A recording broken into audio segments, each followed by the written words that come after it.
Gaddar film awards 2025 దాదాపుగా 14 సంవత్సరాల తర్వాత తెలంగాణ రాష్ట్ర ప్రభుత్వం ఈ అవార్డు కార్యక్రమాన్ని నిర్వహించాలని సినీ పరిశ్రమకు సంబంధించిన ప్రముఖులు, ముఖ్యంగా యువమిత్రులు దిల్ రాజు గారు ఈ ప్రతిపాదన తెలంగాణ రాష్ట్ర ప్రభుత్వం దృష్టికి తీసుకురావడం జరిగింది.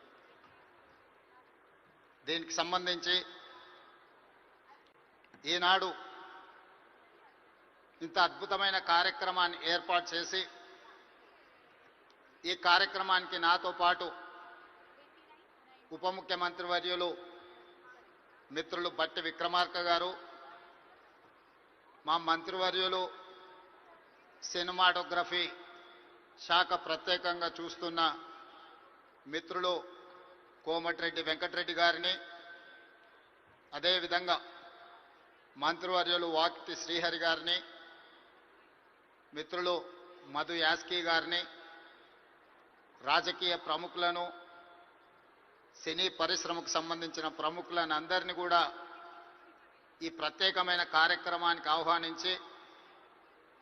గతంలో ప్రారంభించిన ఒక మంచి సాంప్రదాయాన్ని కొనసాగించడానికి మీరందరూ సహకరించినందుకు మనస్ఫూర్తిగా తెలంగాణ రాష్ట్ర ప్రభుత్వం తరఫున అభినందనలు తెలియజేస్తున్నా. మిత్రులారా, కాంగ్రెస్ పార్టీ, కాంగ్రెస్ ప్రభుత్వం పరిశ్రమను ఎప్పుడూ గౌరవించి మీకు అవసరమైన అన్ని వసతులను ఏర్పాటు చేయడమే కాకుండా మిమ్మల్ని అభినందించాలన్న ఆలోచనతోటి 60 సంవత్సరాల క్రితం నాకు తెలిసినంత వరకు సినీ ప్రముఖులకు ఇంకా బాగా తెలియాలి, 1964లో తెలుగు సినీ పరిశ్రమను గుర్తించడానికి డైరెక్టర్లను, నటులను,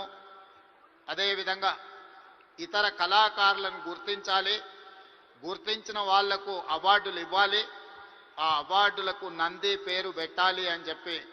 60 సంవత్సరాల క్రితం ఆనాటి ప్రభుత్వం నిర్ణయం తీసుకొని ఆ సంప్రదాయాన్ని 14 సంవత్సరాల క్రితం వరకు ఎవరు ఉమ్మడి ఆంధ్రప్రదేశ్కి ముఖ్యమంత్రి అయినా ఈ కార్యక్రమాలను నిర్వహించుకుంటూ వచ్చిండ్రు. మొట్టమొదటి నంది అవార్డు ఉత్తమ నటుడుగా డాక్టర్ అక్కినేని